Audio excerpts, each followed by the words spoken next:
In the great wax sea of the planet Encaustic lies the Temple of Prismos, an island-ziggurat rising from the waves. It is said that the temple's master, the Prismatic Oracle, learned the secret of Chrysopoeia, giving them the ability to cast their sight to any event that was and all futures that might yet come to pass. Welcome to the Temple of Prismos. And welcome to Dice Size. This is D&D Audio Adventure Podcast where we tell bite-sized dice roll twice, hold stories. This is me, not your DM today in this GM-less game, but still and always your friend, Rob Whitehead. And with me, as always, is my lovely table of friends and family here. But before I get to them, let me tell you what we're doing today. We are playing through a free demo adventure of the Prismatic Oracle, a GM-less keepsake game of junk journaling and dubious prophecy by Nathaniel Klein of Studio Zosimos. It just launched on Kickstarter, and if you like what you're about to hear, check out the links to the free demo and Kickstarter in the episode description. I cannot emphasize enough how awesomely artistic this game is. As a risograph printed zine with lithograph print art, it is infused with the beauty of analog printmaking, and the full version of the game even comes accompanied by print ephemera and tactile accoutrement. Using the free demo adventure of the Prismatic Oracle, the Temple of Prismos, today we will craft our very own apocryphally prophetic text. And with me, as always, is my lovely table of friends and family here. First up, we've got my brother, George. Hey, it's G. Here to play some powerful pretend with my people. Hell yeah, storytelling, pure, and junk. We love junk. This is literally what we... This is phenomenal. Like, this is nostalgically calling out all those cool moments that, I mean, we had as brothers, just getting anything possible in the room that looked shiny or colorful or useful for action figure fort. Yeah. Some sort of play that came with a story. Yeah, sort of like... basically a whole fully composed anime by a 4 and an 8-year-old. I imagine them in I remember them as like obstacle courses of like toilet paper and rulers stacked sideways and string every which way. And yes, very similarly, always you had to find the one cool shiny thing that the story is situated around. And we have a table full of shiny stuff in front of us because, like I said, this is a junk journaling game, a term I was not familiar with until I found this game. It's just so cool because there's also like that neurodivergent part of me that just wants to pick up all of the cool stuff and toss it on a table. And that's like literally the prep of this game. Junk journaling, if you don't know, is essentially scrapbooking, but with fantasy in mind. Is that a good description? I think traditionally junk journaling is using bits and pieces of odds and ends that you've acquired throughout your day or your week to sort of make a scrapbook of what happened, not necessarily with perfectly timed photos or borders or colors, but like bits of receipts, your ticket stub from a movie, some piece of a button you found on the ground, things like that. So cool. Even though my childhood self might prefer a temple of toilet paper, I think the table of junk in front of me is definitely exciting. And one other person that is exciting to me is my good friend Maya. Hey, it's Maya. You can indeed call me Maya. I am very excited looking at this pile of treasure in front of us. Oh, the first one to call it as it is. Yes. The trinkets, the slips of paper, the scraps of nostalgia in front of me. I'm very excited to literally dig into it.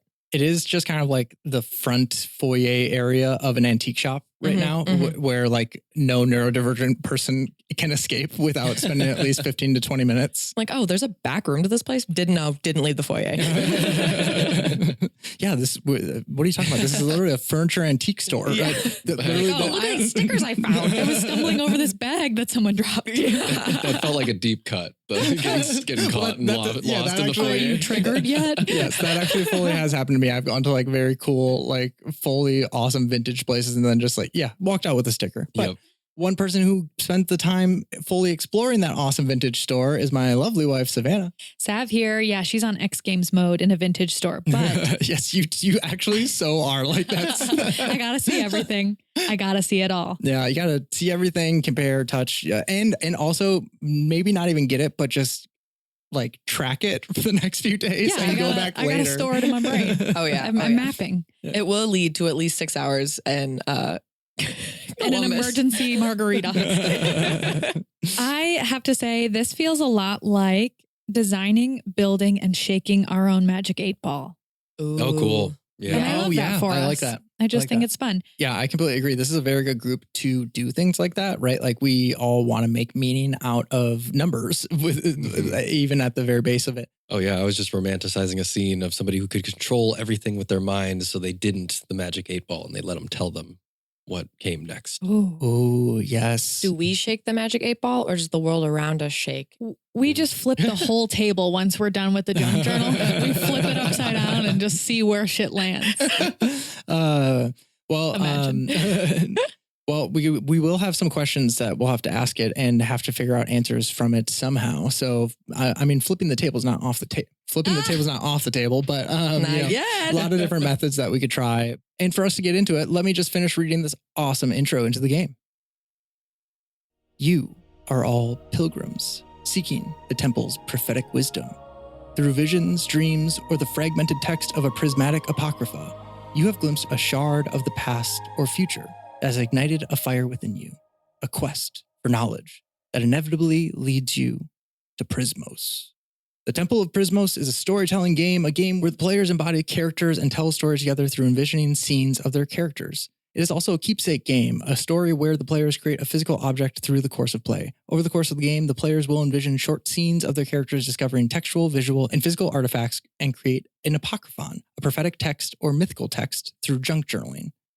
And that's exactly what we're going to do today. So without further ado, Sav, do you want to continue on since this isn't a GM game? I think we can all share the burden a little bit, guys. You got it. Ready for popcorn? Okay, so when it comes to playing the game, we're going to start by arriving on the threshold. The players, that's us, convene and each devise a character they will embody through the course of play. A pilgrim traveling to the Temple of Prismos. Each player determines their character's want, an objective that in some way brings them to Prismos, and together the players envision a small scene of the pilgrims arriving on Prismos. And I think that's a perfect place to drop us in. And as that intro said, we are in the great wax sea of the planet Encaustic, where lies the Temple of Prismos. We land upon this island-ziggurat that rises from wax waves. I imagine like a very slow-moving ocean, one that moves so imperceptibly slow as to like, if you sit still, you can see the wave as it crests and crashes. But otherwise, you just kind of have way more calm and peace around you than an ocean typically would allow. And I think as I step onto this temple, finding like open ground enough, perhaps from, do we think airship? No. Oh, you think much more I think mundane? pilgrimage Oh, in the dirt. you think we walked across the wax sea? Yeah. Oh shit! You know what? If you keep pace, if you sit If you still. Or Yeah. like we If built you a stop, raft. you start to like, So we as characters have dealt with what months of travel over the wax sea where you had to keep going, otherwise you Yeah. would sink into the slow-moving. yeah. We ocean. fastened sails out of cloth. And with only like the directions being hearsay, like there's nothing written down about actually how to get here. It's Cool. all just learn. Desperate times. Awesome! I think that's a perfect way for us all to arrive here. I step on, and I think I have very modern-looking business attire, and it's obviously after our travels like torn to shit. I look like a man in the apocalypse, essentially. And as I step on, I think my whole body sags and I just collapse to the ground. I'm not known to travel or adventure. My name is Walter Warren, and as I step onto this temple, collapse. That's my character intro. How about you guys? You collapse? Yeah, I think I collapse in relief that we're here, and I say, guys, we're here. Have you told us, as your traveling companions, what you're seeking? I have. I've talked about it a lot, which I think is the fact that I had a near-death experience where I died for a few minutes. I think I drowned and was resuscitated and saved. And since then, life has just felt surreal. And I'm not sure if things are still, I'm not sure if I came back to the same life or if this is real or not, I guess is the question. Is this all real? Interesting. Who steps up behind me? I will. My character's name is Liara. She has traveled here because her village is very attuned to the stars. And recently, her village's North Star, that guides much of our daily life, seems to have flickered out of existence in the deep blackness of the sky. She fears that now that her village's North Star has flickered out, that she only has so much time before her village is wrapped in cold and darkness and misfortune. Interesting. So part superstition, but also perhaps like an actual catastrophe coming their way. You know, given could something really have happened in the sky? Is this a natural occurrence? Is it going to have any impact on her village or her planet at all? That's interesting. I like that. A really good mix of like superstition and also like very functional. What happened? It disappeared. My name is Skip Narple. And I have been on this journey for a while. I have a very, very average size green-skinned body. Oh, cool. Yeah. It's just got a hue and it's been recent. I woke up and it's been happening for before this journey, even for months. I've been slowly getting a barcode that's coming out of my skin on the back of my neck. And my skin started losing its color. At first, I was very pale. As I get more sun, I've been getting this odd shade of green and an odd sensation that I've been here before. So interesting. Yeah. Yeah. And so I'm lucky to have a group around me. I think I'd lose my mind doing this. Speaking normally to it, but I don't feel comfortable at all right now. I think this At has all. definitely been better in company. Oh, yeah. Yeah, I think without other people, I might have lost my mind a month ago. What are you seeking, Skip? Well, I would like to know if and how many times I've been here before.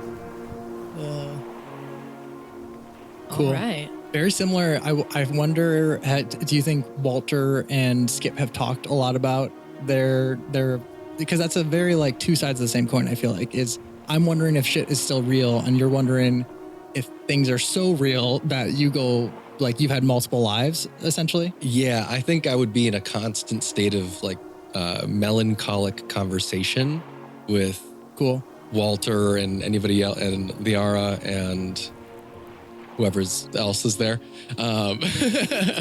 Yeah. My character is the granddaughter of the wise one from her village. They live deep in the woods. And the wise one is a matriarchal figure in their community that is the wise one. Asks the questions, leads, knows what, just has all the answers, all the wisdom.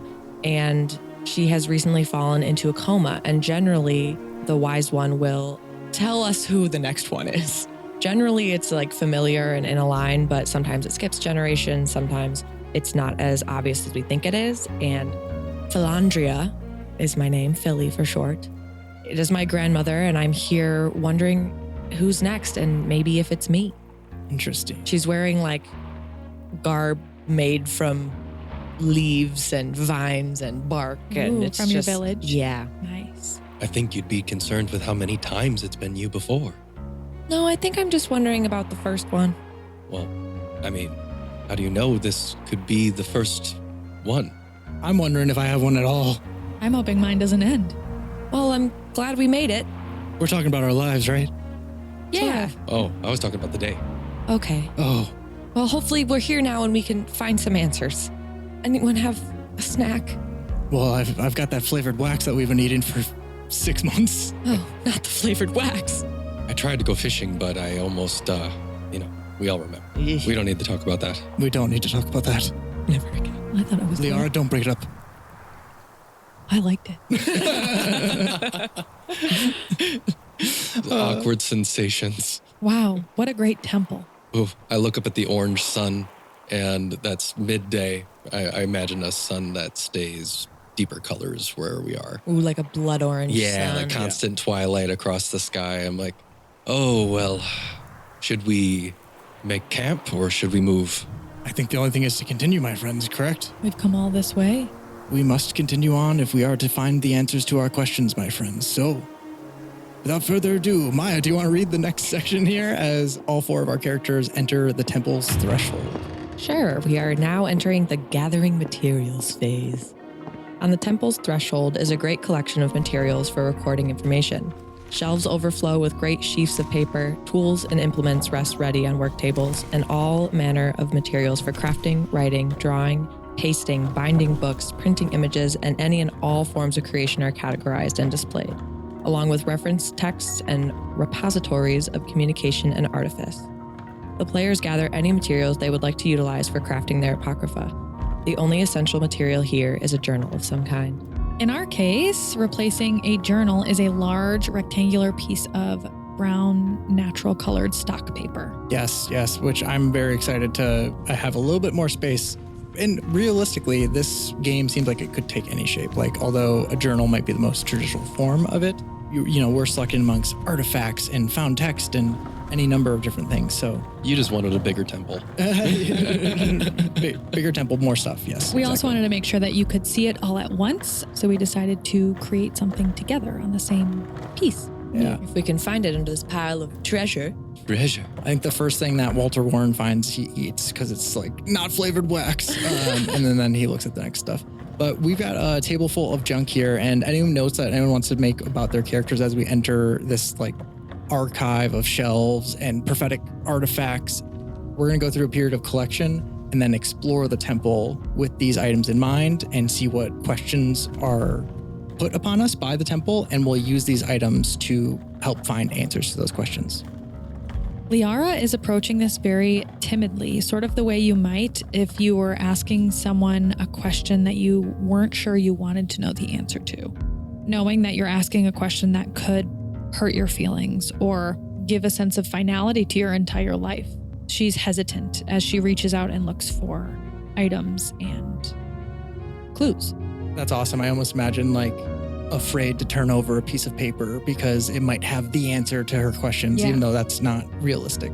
She's doing her best to trust her gut, knowing that her mind is probably going to fail her or come up short. Ooh, I think Skip is relating to Liara. I think we might have had a couple questions about not wanting to get the answer to our question, maybe. Maybe Yeah. all of us a little bit. It's scary. I need Yeah. the answer. Yeah, I think My grandma's in a coma. I gotta know. especially after having walked the wax sea with you guys, that's such a cool sentence. Having walked the wax sea with you guys, I think I've defined you guys as friends. And in the life I lived beforehand, I think I worked so hard. I didn't have much in the name of friends and family. So my burning question of, is this real? I want to be, it is real so badly. And if it's not, it's just going to break me. And then inversely, if it isn't real, and regardless of the answer, I still have to deal with that feeling, right? Like the feeling of surrealness is there no matter what, whether the answer is yes or no. Yeah, that's a do you want to know question. Do you think Walter would have talked about like an evolution to that feeling of wanting it to be real? Has he always wanted it to be real? I think for a long time he wanted it to be surreal because the life was so sucky beforehand. And then when he had the near-death experience and came back, he was kind of like part of him thought, this again. Mm-hmm. And then again, having found a journey and some sort of friendship and camaraderie is slightly taking back those thoughts. But yeah, it's still a mixed bag though. Because I mean that our journey, although I found companionship, I think I'm at the end of my rope. Yeah, is there like a portal here? Do we have to do the whole thing in reverse when we have to go home? Or can we just like, bloop? Maybe that can be your answer. Oh, right. I think Philly, though, is very used to the clutter and all the things. I feel like the wise one of their community would have all of these resources, and she was kind of an assistant to her grandmother when she was conscious. So she feels very at home with all of the knickknacks and different things. At the same time, has never wielded wisdom before. Ooh. And so is kind of feeling like, is this her place to, instead of being an assistant, she is now at the forefront and like taking control. Awesome. All these great visuals just off such simple descriptions, because imagining this hesitation out of not having the order to sort, not having the order to find something within the mix, like again, working under your own wisdom. I also feel like she's finding comfort and solace in just like kind of and like flipping through things and just like, okay, this is a little bit of something she recognizes and cool. understands. Cool. I think Skip walks forward and rubs his hand across his scalp. His hair had been missing for months. This awkward, weird transition, and he's been having memories that are colliding with his own, as if he really truly feels like he's lived a past life. So he's going to look around into the junk and try to, without being cliche, see the pieces that reflect forward and backward. Oh, cool. Like kind of like literally? Yeah, a little bit. Or I mean, I guess also conceptually, I guess like, yeah, like I think in all concepts, like he's trying to stay open to that idea. If it physically, like a mirror in front of a mirror. you find would an be physical. almanac. Ooh, yes, something like that. Yeah, anything chronologically, physically, or mentally or emotionally. I think he's just going to put himself into this room looking for things that connect to more than one thing. Cool. Awesome. Well, we'll have to see what is in this assortment of junk, but something that points forward and back. That's awesome. I love that, both conceptually and literally. I'm excited to see what you come up with. Well, as all of our characters move into the, I imagine, insanely crowded shelves and corridors, so much that we kind of lose track of one another for hours, I would say, traveling amongst shelves of items and books and all sorts of things and finding things that speak to us. So we're going to take a moment off mic to do just that and sort through this pile of junk, see what speaks to us, and take it through the rest of our journey. Not all of the junk that we're going to collect right now is going to end up on our apocryphal text, but it will be the assortment that we seek answers from when questions arise. So with that, let's go do that off mic, y'all, and we will be right back.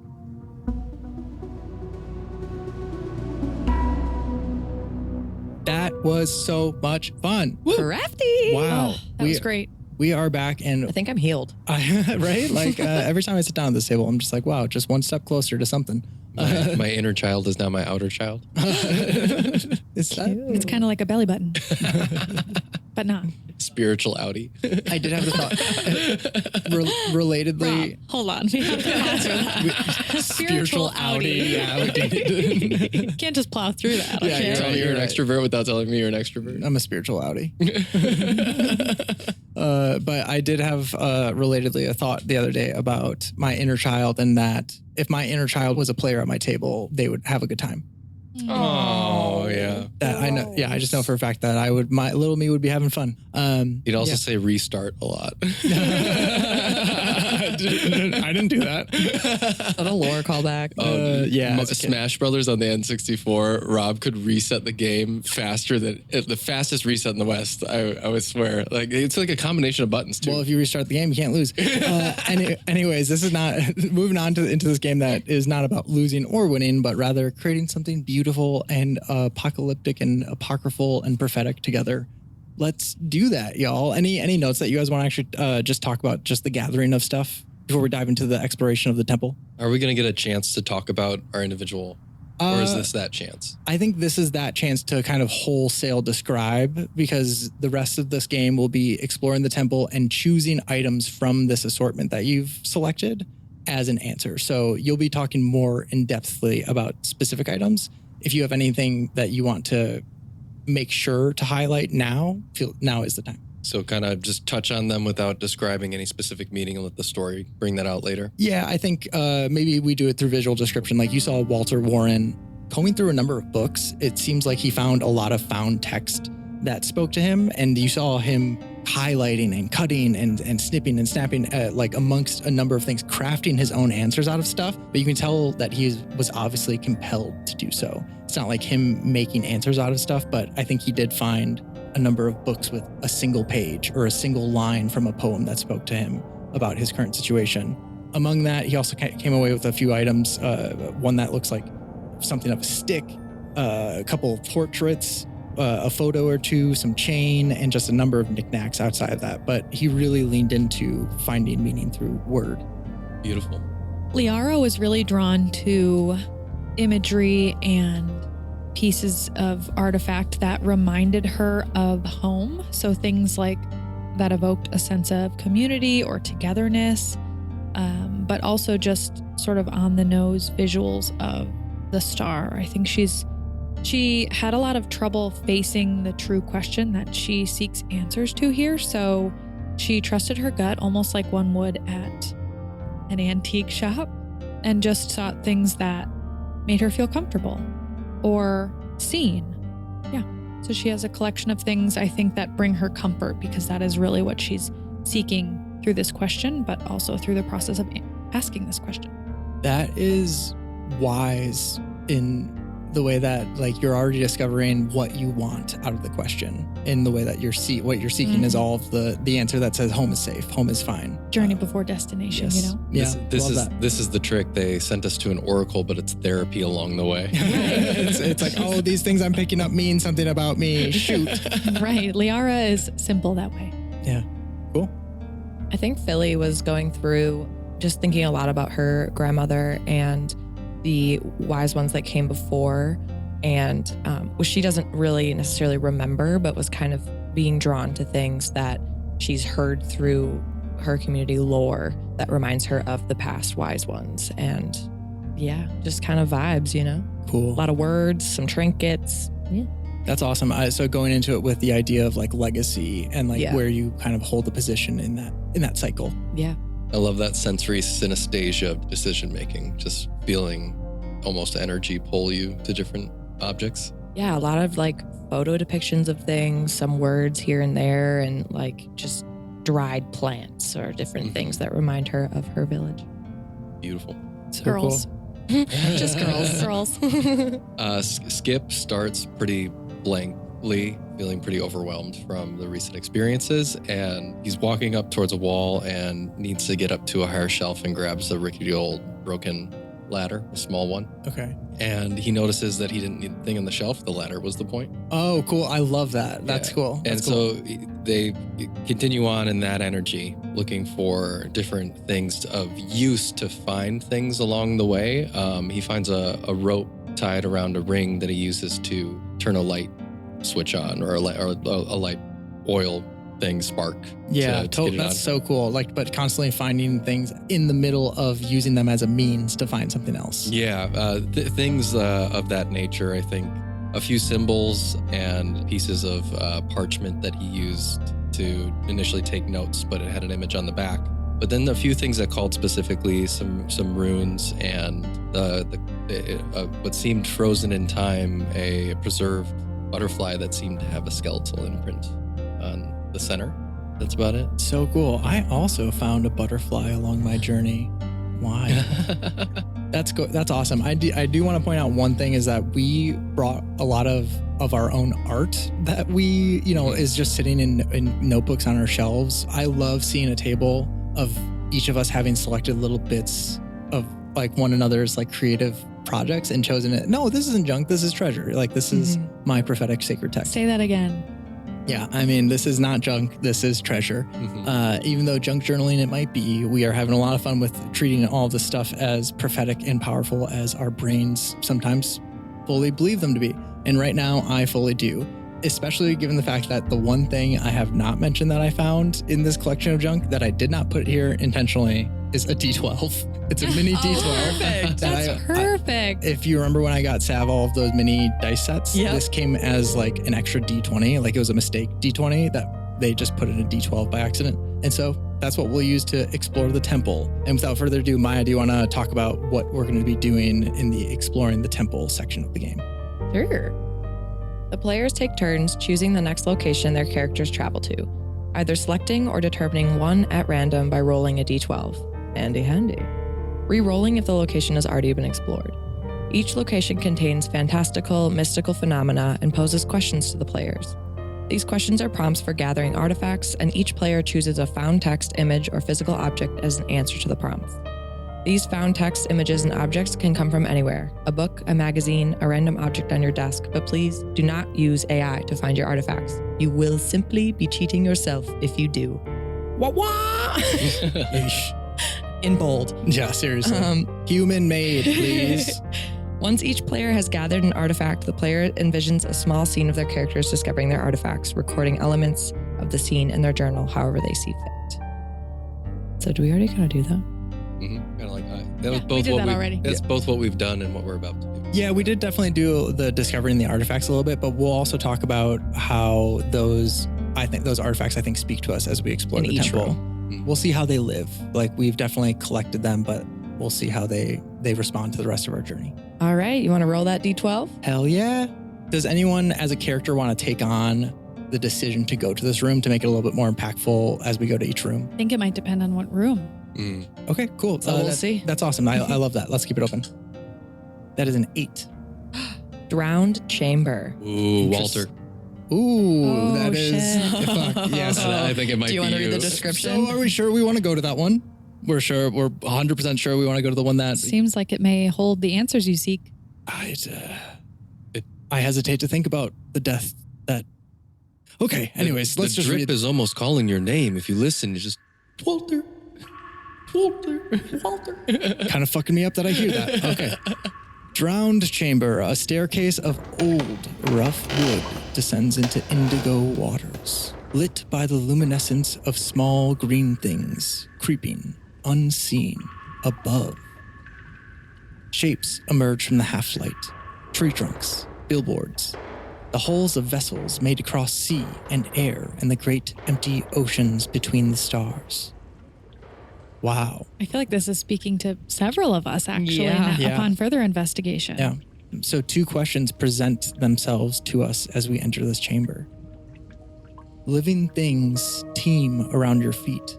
What life stirs in this darkness? And if this is a barrow for the waterlogged dead, how do you pay your respects? So what life teems here, and how do we respect the dead here? These are the 2 questions that present themselves to our minds as we step within this chamber. Walter has much to grapple with and looks to all of his things. What life? Do we have to choose just one, or can we combine? I think you'll choose one in response to each question. Cool. But I think also feel free to combine items into one concept, I think. I think Philly has an answer. Skip has one too. So does Walter, I think. Yeah, I feel good. Okay. Well, I think Walter feels called to this chamber because of the drowned nature of it. And as he fears stepping into the waters, he's reminded of a portrait that was just beautifully drawn of a field of flowers that called to him when he was gathering artifacts.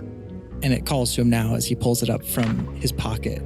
And as he looks down to it, it's almost like one of those moments where someone goes to a real life spot and holds the picture up to see where it was taken and posts it in that exact perspective. And he sees the flowers that were drawn into this field and sees just a field of flowers just inches beneath the water, like kelp, but much more like roses and beautiful colors all around. But that is what he feels drawn to in terms of the life that he finds teeming. And in terms of how he respects the dead, he also found a depiction of a cup of tea. One of the only things he enjoyed about life was having a cup of tea alone, not talking with anyone, but just enjoying the simple taste of tea. And he offers that as a respect to the dead. I think entering this chamber, Philly feels very profound.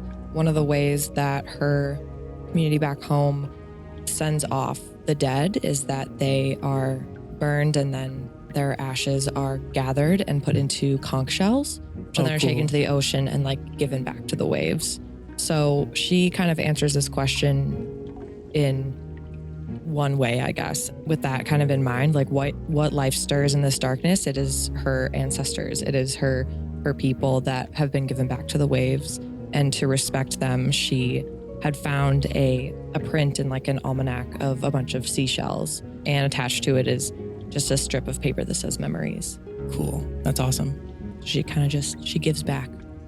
Capturing your traditional cycle of life and death within your village, it sounds like. That's just cool. really joins in on the, oh yeah, this is how we do things. Here's a shell. That's awesome.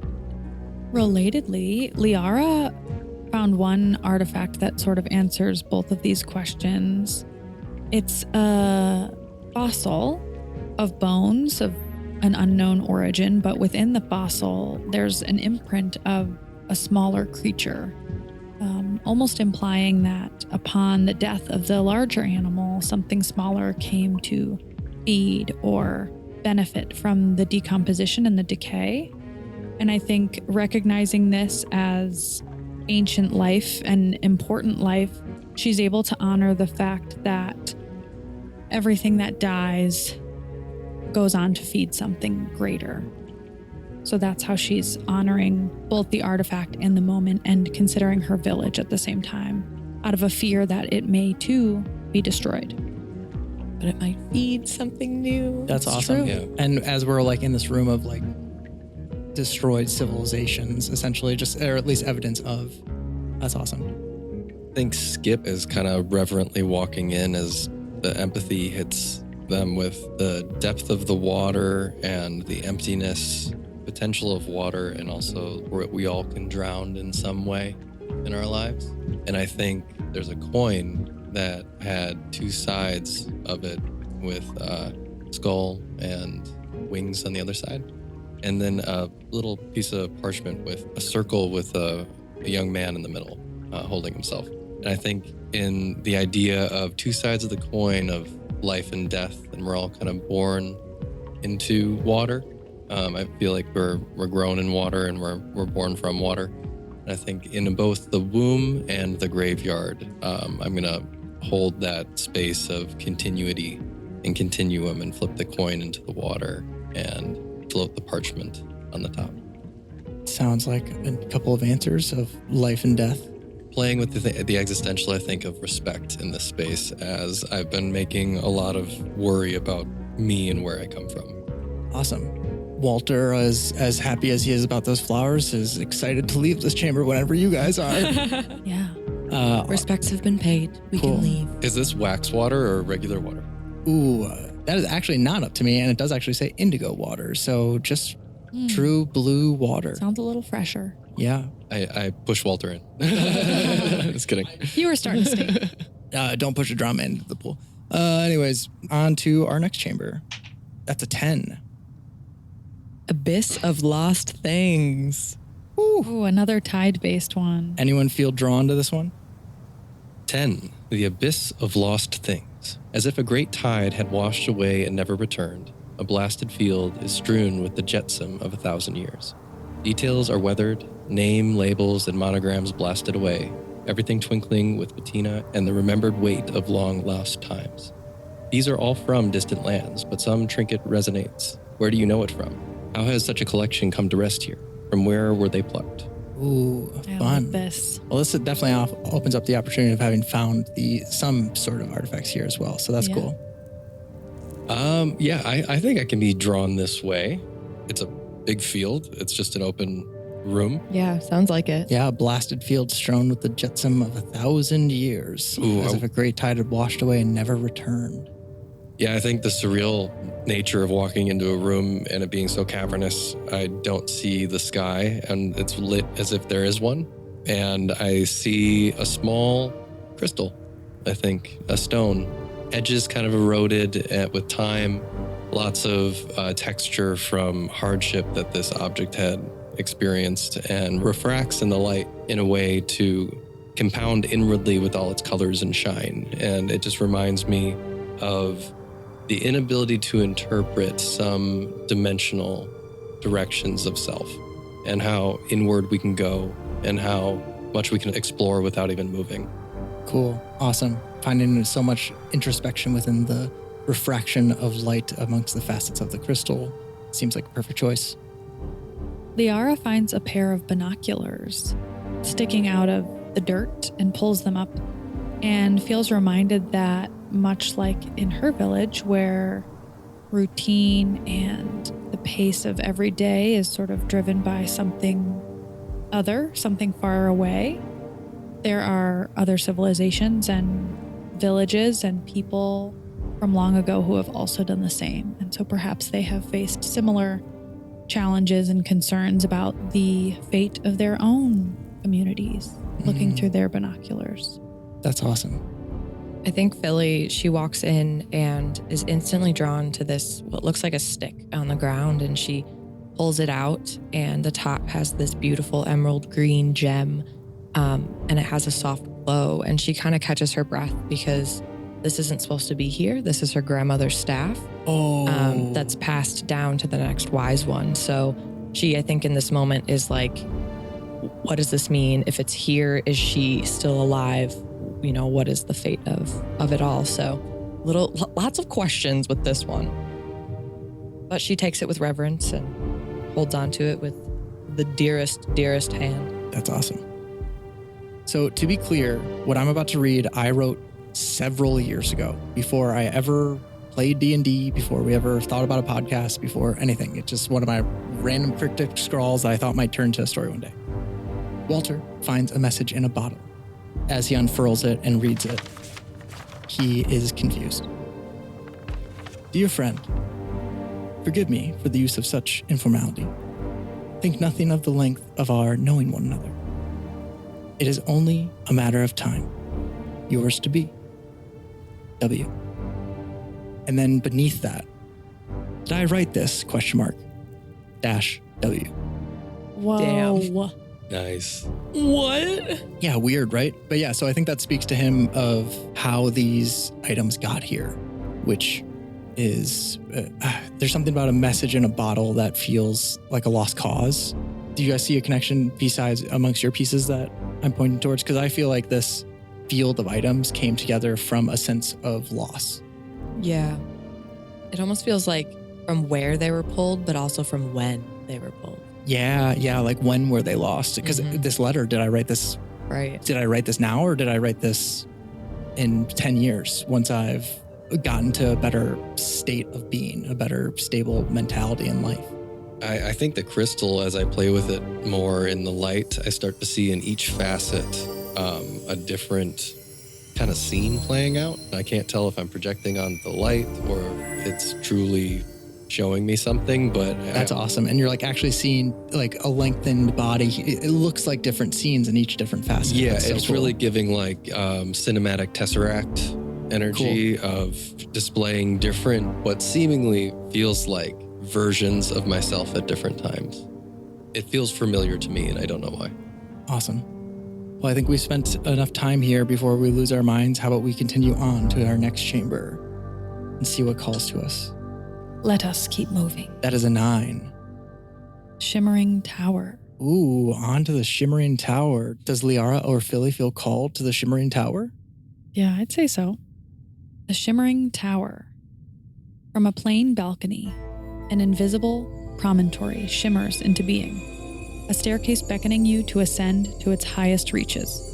Round and round the staircase climbs until finally you look over the full mantle of Encaustic, rendered impossibly in your vision. Across the curvature of the planet's face, a lonely tower stands, cloaked in wisping sand, shimmering in dreams. These are our questions. There is a delicate line between being unmoored and trapped. Which would you be if you stayed in your dreams forever? And you can see a doppelganger watching you from across the tower. What message do they send from their prison? This feels very Skip. This Oh, is wow. wild. Like our past lives of you watching yourself, but also just so interesting. It's so cool because we picked our artifacts like prior to entering the rooms, and Right. it really feels prophetic to be like, oh, holy shit, like this is Hello. literally perfect. Yeah. Wow, I love Whoa. that. Wow. So do you, and when it says you can see a doppelganger watching you from across the tower, do we think that that's across at the other tower that you see? Yeah, I think so. Okay, cool. Like you can't quite make them out. Yeah. Well, I've got Yeah, mine. I have mine, and it's Me creepy too. spooky. To answer the first question of there's a delicate line between being unmoored and trapped, which would you be if you stayed in your dreams forever? Liara feels trapped in real life and as though she would be trapped in her dreams.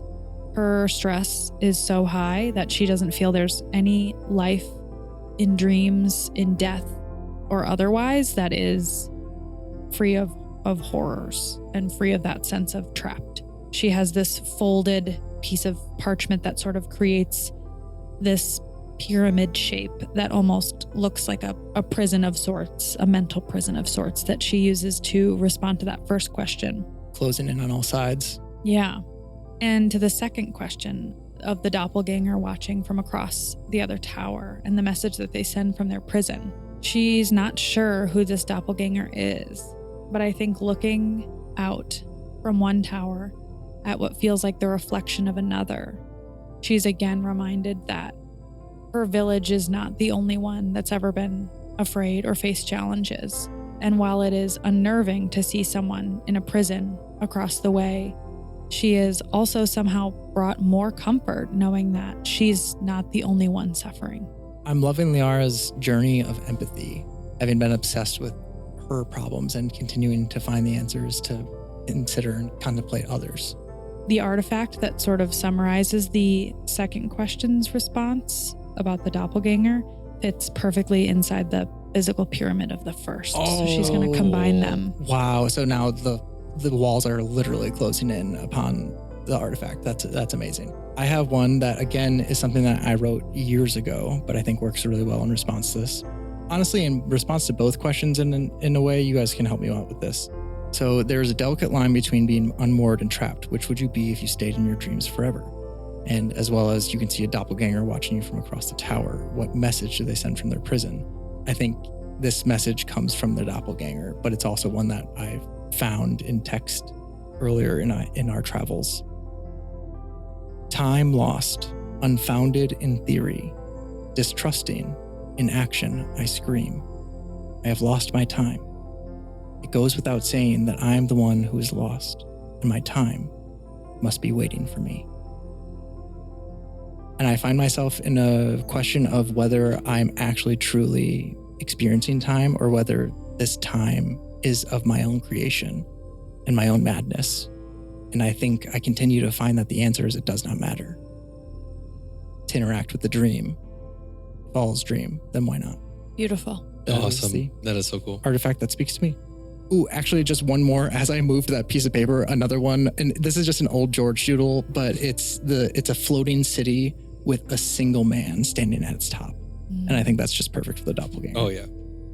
I think Skip holds up something similar was, it looks like a mirror, I think, to him, like a handheld mirror, but on it is this spire that we're looking at. And I think he's looking at himself in the mirror, and then he puts it down, he sees the doppelganger and reflects on the question of dreams. And the answer, even if it's not direct, that comes from whether or not we're moored in our dreams or untethered. I think it's worth knowing is what resonates. And even though it's not like a direct answer. And cool. Awesome. I think when I look up, I have a sensation to break eye contact from this far off being, but I don't. And I get a heavy sense I'm looking at someone older, even though they look just like me. And I see them fiddle around in their shirt. And I feel down in the same spot, and I pull out a ring on a necklace. Cool. Awesome. And I think I see them thumbing it, and they do a wave with just a subtle single finger. And I feel the ridges on the ring, and there are many. Cool. And that's where I think I just kind of leave it. Wow. I actually collected an artifact this is an old magic item doodle that I made. This is called the Collective Memory Crystal Ring, and it is exactly as you describe, a ring with lots of notches and a crystal. If you felt like it matched in terms of description to your crystal, I think that would be a cool coincidence. I've got a physical trinket and a piece of paper to describe it. I think Walter actually pulls up like a spell book that shows a description of how special the item that you hold is. It's like a combination of these three things. The drawing has this crystalline end and this round end, and George has this crystal and this round bead. It's Wow, really, that is really just- cool. What are the odds that was in the pile? This composition is just coming together so this is awesome. What a cool game. Yeah. All right. Well, to round it out, I think we've got one more, right? Yeah. Elandria comes forward and thinking of the unmoored or trapped, she feels unmoored if she were to stay in this dream, but had this sense and had found an artifact of a depiction of a stairwell leading up to light. And she feels in this moment that even though she feels unmoored, if she continues to ascend, the path is clear. That's awesome. So she has that one. And then as she's looking at her doppelganger, it shares a message of a quote that she found. All courage is threshold crossing. Often there is a choice to enter the burning building or not, to speak the truth or not, to stand before oneself without illusion or not. Wow. Oh, what Wow. reassurance To for Philly. Stand before yourself. That's Wow. wild. This almost feels like you've ended up on the other end of the spectrum from, oh, is it going to be me? Oh, is it going to be me? To, I'm going to be disappointed if it's not me. Right. It's Yeah. almost like asking the question is avoiding knowing the answer. Yeah. Right. Wow. Like she knows the answer, but she Yeah. keeps asking it because she doesn't want to, I see this very powerful visual as well as Philly might consider walking, because we ascend a tower, right, from a plain balcony. I imagine we ascend a tower to watch another tower across the distance, and I imagine you seeing flames looking up at the door, because once you're in the tower climbing, you're in the tower and you are climbing. There's one way to go. There's one way to go. And it's just that threshold decision that makes the commitment for everything else that follows. It's so good. So good. I'm imagining a funny Skip mental conversation of like, is that somebody on the spire? Wow, they're up really high. That took a lot of work. I'm up this high. I'm pretty great. Real recognize real. Whoa. I think that I also see something of like an unspoken debate coming together between Walter and Skip, because it seems like Skip keeps finding that the answer is to examine life a little bit more and to like be at peace with that. Mm-hmm. And I keep finding that I've examined enough and I should stop and I just need to be, and I just need to be in it. So continuing to find duality, we continue on to our next room. That was a profound room. That was a profound room. Woof. Woof. Rolled for a long time, guys. That is 4. Ooh, the Garden of Simulacra. Garden of Simulacra. An elm tree grows from a budding heath, its branches extending into brilliant fractals, forming leaves, birds, new young trees, faces, names, entire lives, and subsequent lives. Then all falling away and sprouting anew. Fantastically ever-changing, the tips of its branches disappearing into nothing.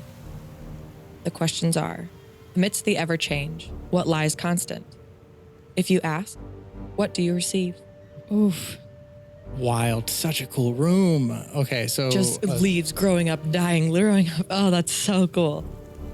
There is balance. There is cycle here. Damn. If you ask, what do you receive? This is wild. It's also interesting. It's like one of those games where we're sort of whittling down our piles. So obviously this is our 4th room, and on the 5th room, we're going to be left with just 3 or 4 things to choose from. Mm-hmm. And whether or not they fit, I think we will try to make them fit, which is also a fun and interesting. Yeah, totally. It's a very interesting version of resource management when I'm so used to tracking spell slots, and now I'm tracking which artifact do I not want to use? So I think Philly feels very, very at home in this room. And amidst the ever-change, she asks herself what lies constant. And the thought that comes up is remembering that she picked up an artifact.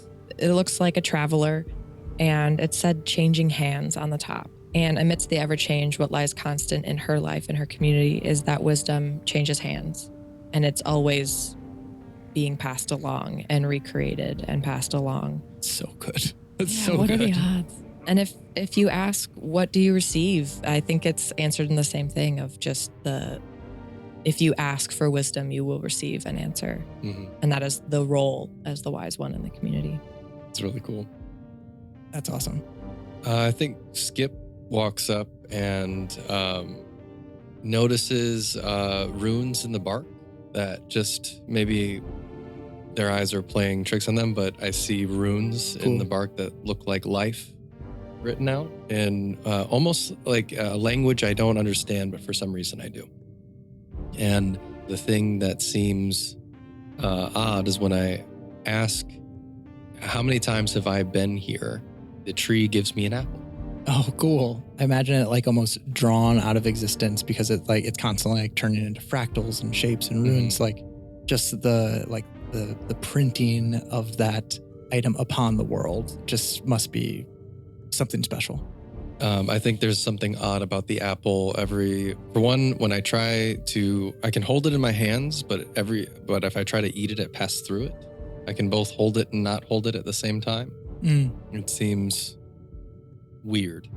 Awesome. I love that. Part 2D, part 3D somehow. Mm-hmm. I, as Walter Warren, find a couple of representations of life. One very clear, and it is a photo, but it is dark, and you can just barely tell that it's 4 people in a room having the time of their lives. Yeah, it's a Polaroid of us.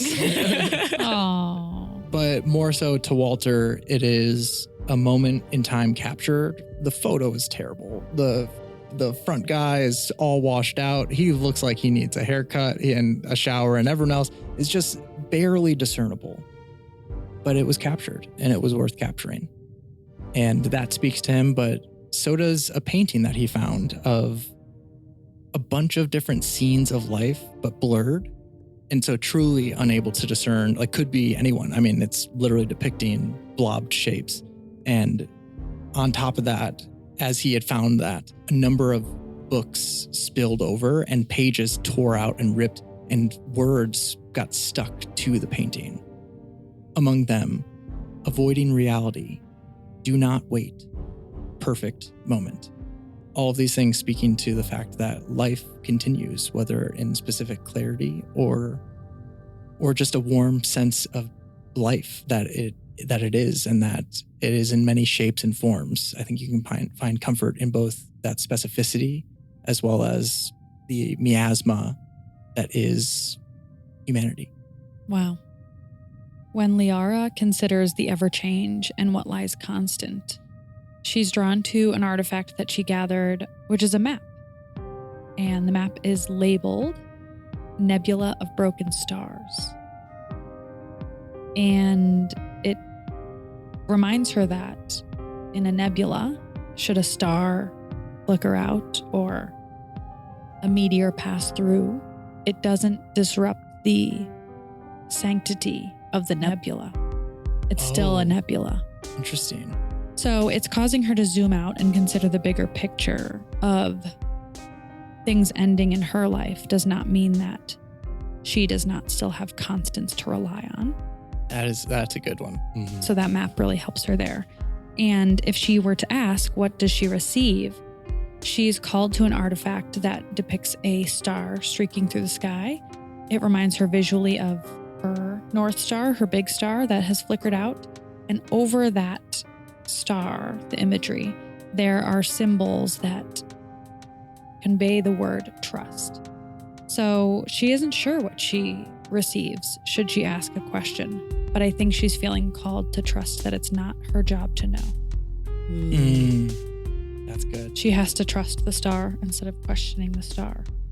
And I swear I did not mean for there to be such deep parallels to Cassiopeia. Seriously. To Cassiopeia from our Seriously. Wish Hunter campaign, but she is embedded deep within my soul. So If you haven't listened and you're enjoying this, you'll definitely enjoy Wish Hunter, and especially Saf's character, Cassie. But that is a small aside, and I think that is plenty of time spent in this chamber, as we have all asked and received much.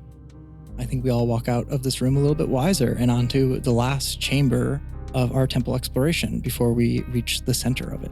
Before we leave, I do look at Walter's photo. I'm like, who are those sexy people? Damn. fourth wall. That's an 8. Oh, back to the drowned chamber? No, thank you. 3. That is a 3. You're lying. No, you can look at it. That proves it. Maya, do you want to read No, this I one? saw him pick it up. Oh, You want me to read it? I'm just excited about it. Oh, okay. It just seems very cozy. Okay, number 3, Rain Swept Cafe. A warm respite from the wet and cold. We need that. There's hot coffee, eggs, a table for you, and all the time in the world. No more flavored wax! What togetherness do you find here? What loneliness stalks your heels? What finally makes you move on out to the cold? Wow. How did this end up being our last one? That's Girl, wild. I don't know, but it feels like it's a reflection moment that we all Yeah. need. And food, because whew, I don't know if you guys agree with this, but I think that this is like what keeps me here. First of all, what togetherness do I find here? I think it's amongst you guys.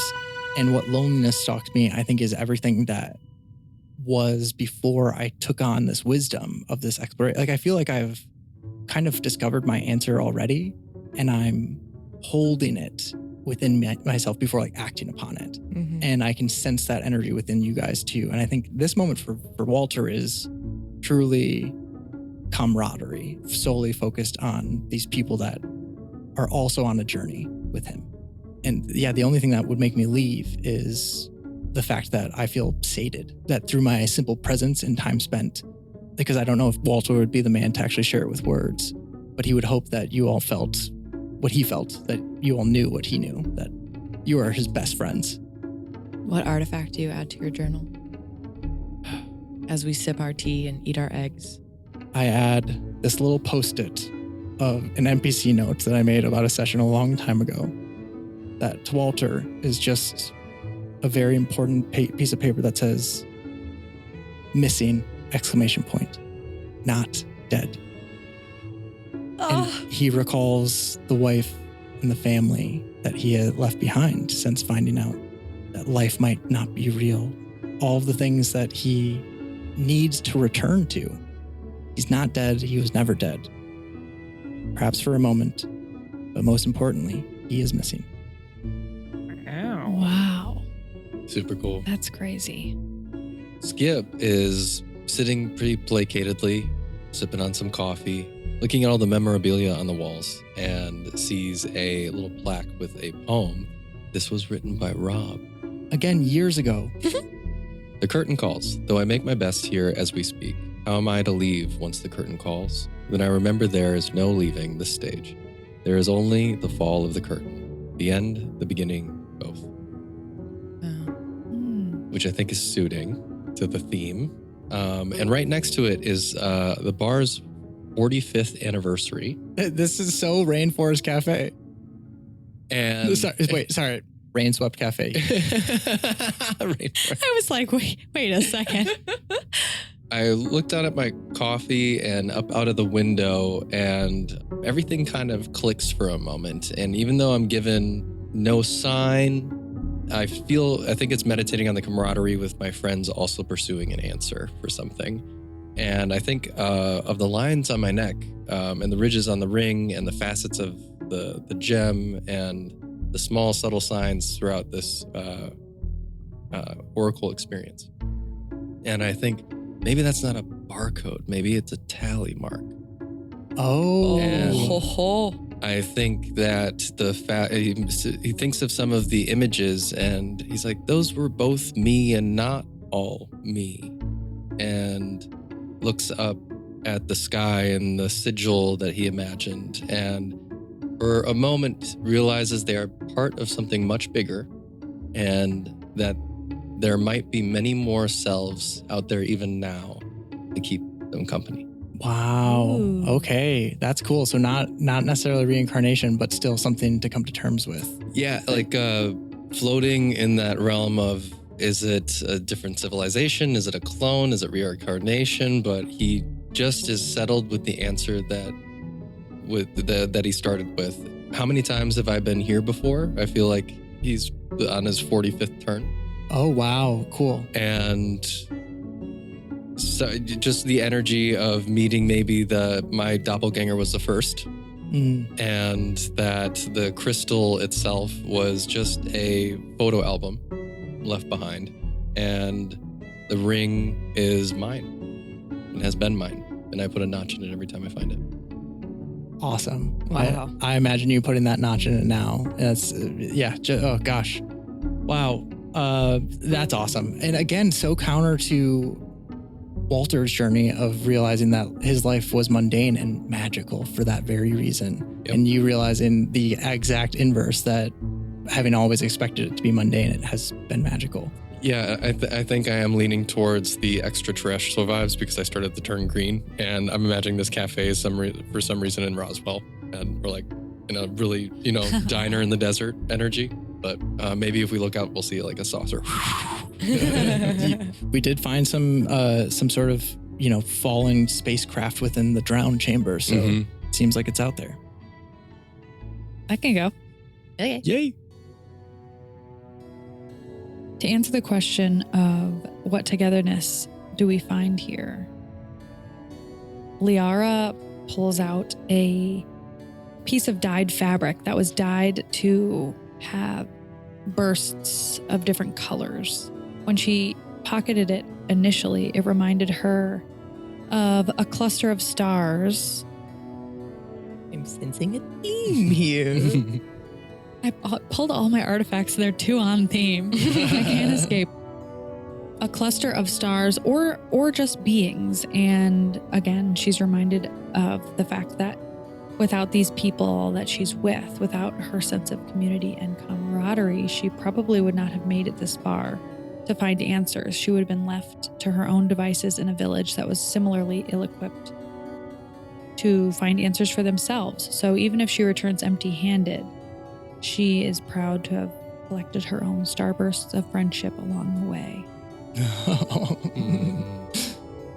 The thing that finally makes her move on and back out into the cold is a reference text that is also a writing from Rob that I will attempt to read now.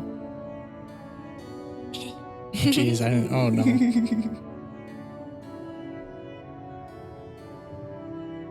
The reading sort of, it feels like it's ushering her along.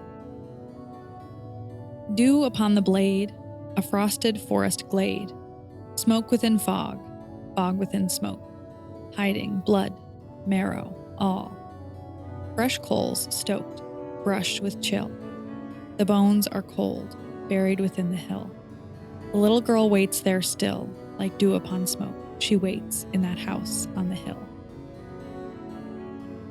And this just feels like it's calling her to move on past the house on the hill. Amazing. Elliot? I love that. If I remember correctly, that the point of that was always to move past battle, to move past the thought of what is so loud and up in front of you, and to consider the girl upon the hill. So I love that. All at once, Liara is experiencing the creature comforts of food and coffee and comfort, and the mental urgency to move on and leave those things behind, to complete this journey and finally get the answers that she's been seeking. And I think we're close to that. I know we're not role-playing a lot, but I'm really getting that quiet comfort of everyone's hungry. We're at a diner early morning and everyone's just into their food and having these contemplations in their head, and just the warm gathering is enough for company. Yeah. Billy, as she sits here, she is feeling the togetherness of being all around this table, eating after weeks, months of flavored wax. And it reminds her of home where they all eat around the hearth or the fire together. The loneliness that stalks her heels would be that if she is the wise one, if she does step into that role when she returns, is that a lonely role? And as she's contemplating this and eating, she had picked up an artifact it had 4 numbers, 1, 2, 3, 4, and then there's an end. And each number has lines. It's kind of like intertwining lines, and only one of them reaches the end. And as she's playing around with this, as she's eating, she realizes that the number 3 is the one that crosses the finish line. This realization, she would be so it would have skipped it generations. Her grandmother would have been 1, her mother would have been 2, and she is 3. And I think this just confirms for her and is the reason that she goes back out into the cold of, oh, okay, I made it to the finish line. It is me. All of these things I've been feeling are true.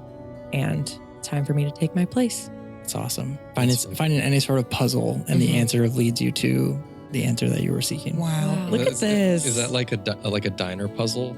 It does. It looks like one of those, like you take a crayon and you like follow the I've thing. totally extrapolated like real life lessons while either doodling or from a Totally, placemat. and a lot of placemat hangman art. games. I feel like she was too like doing this drawing, not even to like really get anything out of it, more just like help her organize her thoughts. And then it just happened that the number 3 was the finisher.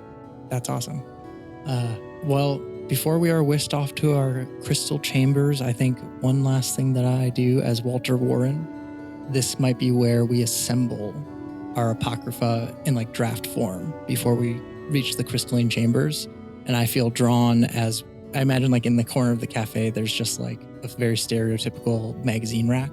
And I grab one and I tear off the top, which says official travel guide. Oh, cool. And I put it at like the top of just a large piece of paper that will be folded to make a text. And we, I think, begin assorting our items. So with our apocryphal and prophetic text partially crafted, we are whisked away to the Prismatic Oracle at the center of the temple. Temple senses that we've hit a moment of resolution. And as we find ourselves in front of this great crystalline sphere, it spins, spouting varicolored light in all directions, and within that great prism, images appear and then vanish. It hums with the magic of elder times, when meaning was glimpsed at from the passing of the stars, when humanity knew, in the unending wonders of their dreams and the quavering of their bones, that we were not alone in this universe. And as we approach it, it shall help us decipher the answer we find from our apocryphal text. So before I roll this, do you think we should roll for this last one, or do you guys want to choose an answer off of this D12 table? Because I do want it to feel right to your character. Because I think we'll each choose one. I'd love to try to roll one. And if it doesn't align, then maybe choose one. Cool. Let's roll 4 and see. We can kind of shout out if it speaks to you as I read it off. Okay, I like that. With an 11, this is Walter's. Oh shit though. The world is not the real world. The physical is only facsimile. Your near-death experience when you saw it all, you were right. I was right, but I still have a white. Like I think the lesson I learned remains true. I think to interact with the dream, even if it is all dream, is the lesson learned. And I just kind of tucked that away in my pocket. And I don't even, like, that answer is revealed to me by the sphere, and I make no mention of it. It's not my place to shatter your dreams, and it's not my place to shatter anyone else's. And for me, it's almost unimportant. And I think that's the most beautiful thing about this answer as I receive it. You're not even going to challenge the machines. I'm not even going to challenge the machines. Unfortunately not. No, the Matrix is out there, but I'm going to eat the steak instead. And next up is a 3. This prism is... Does anyone feel drawn to it? Me? Yeah. Oh, yeah. Yeah, okay. Yeah, Philly, this prism is bound to shatter and a mortal must take up its mantle. Yeah, this tracks. This feels right. Especially because of like the godliness that you've projected onto your great wise one. Yes, definitely. Then that is bound to shatter as it always does, and one must take up its mantle. And I think it's gonna be Philly.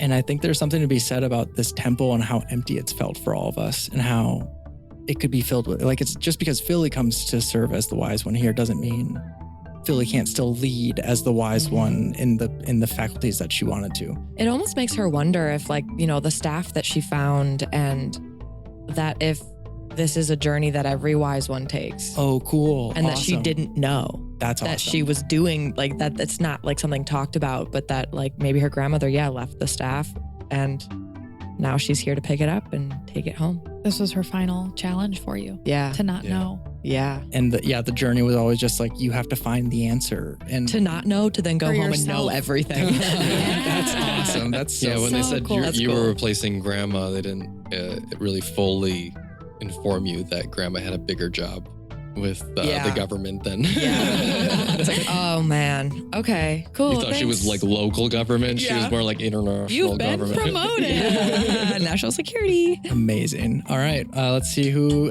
gets their answer next. That is a 10. You want it? Nope. Okay. Wait, I do. It's just so terrible. You said 10? 10 is, by your blade or by your word, a people will be saved. Whoa. So Wish Hunter. You're You're literally just turning the Wish Hunter campaign in one character. This whole Very thing was a spooky. spoiler for Wish Hunter, by the way. Yeah. I honestly think all Liara hears or sees is that a people will be saved.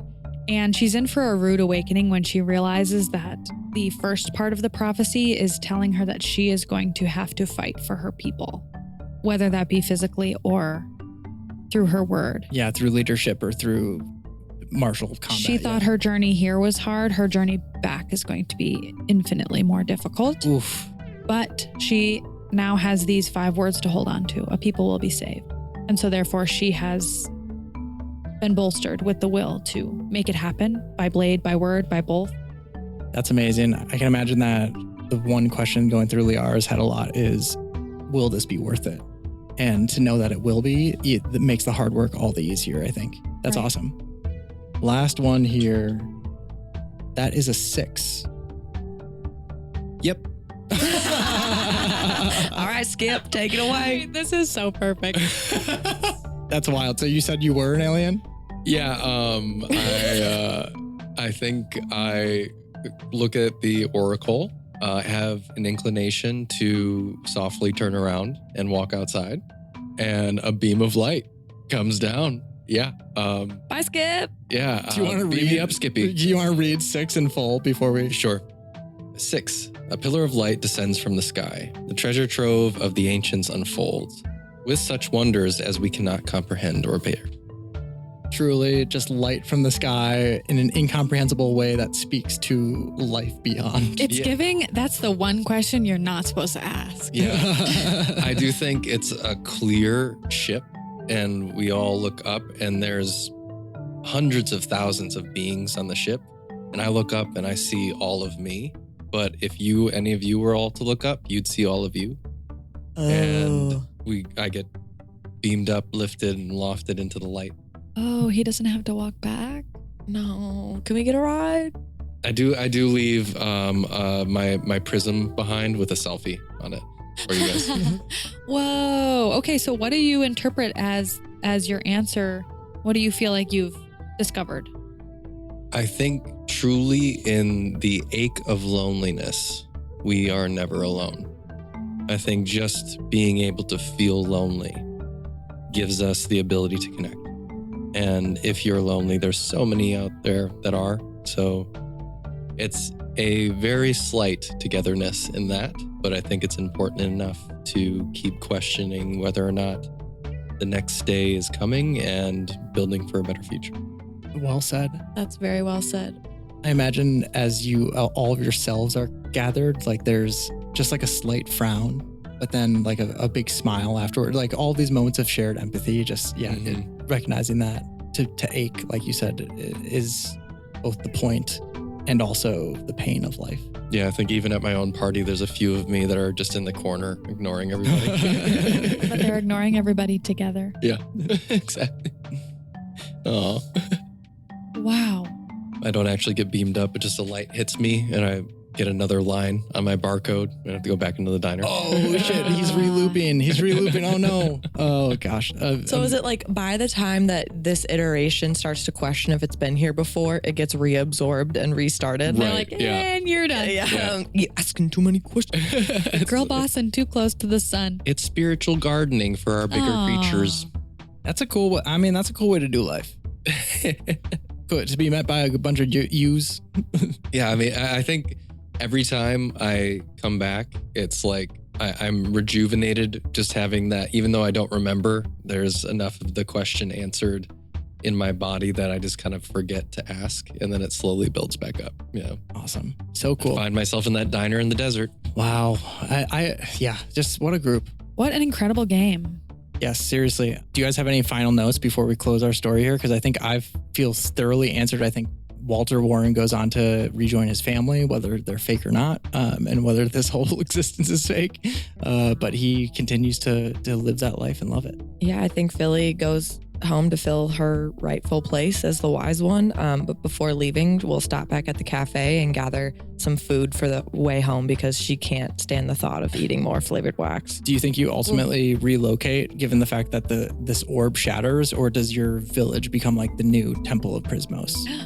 Do you relocate the center of wisdom, or do you relocate to the current center of wisdom, quote unquote? A lot of flavored wax to get there. I won't blame you either way. I think it is a journey back. The prism shattering, I think, is she takes as the passing of her grandmother's life and the knowledge on. So I think she wants to get back to be there. Okay, cool. Knowledge keeps on going where it's at. Keeps on going. Any other final notes? Liara returns to her village with some angst and a newfound oath to stop looking up. She's going to focus on the stars right before her eyes. She said, "You guys are my stars. This village is my people, and star or no star, she will fight to make sure that they prevail. Maybe she'll move them over to Philly's village." Oh, hey. Heck yeah, come on in. Yeah. Camaraderie. Respect the wise one, though. Always gotta respect the wise one. As long as you don't make me eat wax. No, never again. I actually stole the edible candle from the diner and just brilliant. You snack on the developed a go. taste for it. Yeah. Yeah, that's barcode vibes. It's giving barcode. Pine evergreen car scent. Speaking of barcodes, we got a couple of cool QR codes on the back of this pamphlet, which reminds me that this is not the full game. We will get to experience the full game once it drops fully on Kickstarter. And if you want to experience the full game, please know that the Temple of Prismos is just a condensed version of the Prismatic Oracle. a keepsake game of bookbinding, junk journaling, and the stories we tell about our past and future. And if you want to support the development of the Prismatic Oracle, you can follow those links in our description over to Nathaniel Klein's work as well as the Kickstarter itself. But for now, I think that's our time, guys. Any last notes before I sign us off?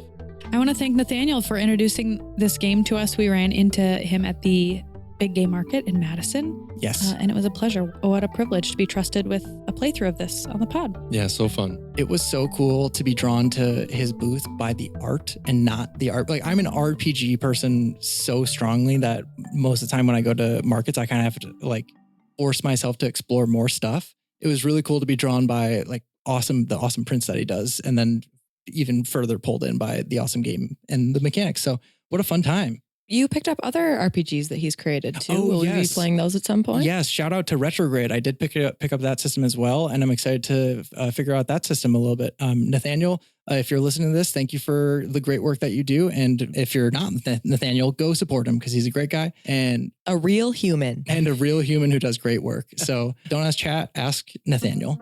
But for now, this has been our time, and thank you for joining us for this bite-sized dice roll twice told story. And if you like this, get in the comments. We always want to hear from you. And for more like this, you can find us on Instagram and Patreon. That's patreon.com/dicesized.